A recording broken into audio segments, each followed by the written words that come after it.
DC motors and generators. Introduction. A DC motor converts electrical energy into mechanical energy, while a DC generator converts mechanical energy into electrical energy. DC motor definition. A DC motor is an electrical machine that converts direct current electrical energy into mechanical motion. Working principles. The DC motor works based on the principle that when a current carrying conductor is placed in a magnetic field, it experiences a force. This force causes the armature to rotate, producing mechanical motion.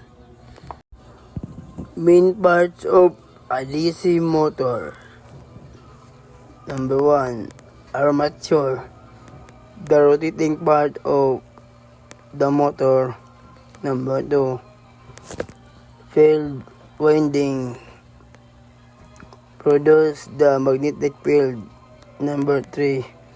Commutator, reverse current direction. Number 4. Brushes, supply current to the armature. Application. DC motors are commonly used in electric vehicles, cranes and hoists, fans, elevators, industrial machine. DC generator. A DC generator is a machine that converts mechanical energy into direct current electrical energy. Working principles. A DC generator works based on electromagnetic induction.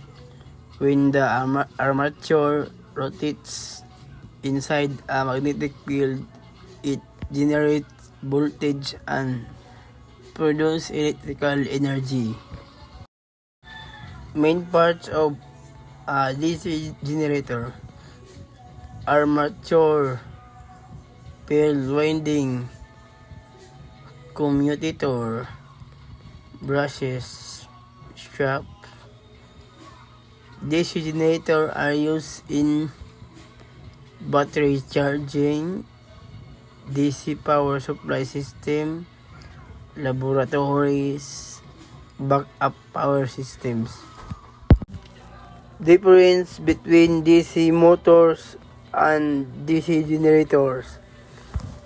DC motors convert electrical energy to mechanical energy, requires DC power supply, produce motion. DC generator converts mechanical energy into electrical energy, requires mechanical rotation, produce electricity. Conclusion. DC motor and DC generators are important electrical machines.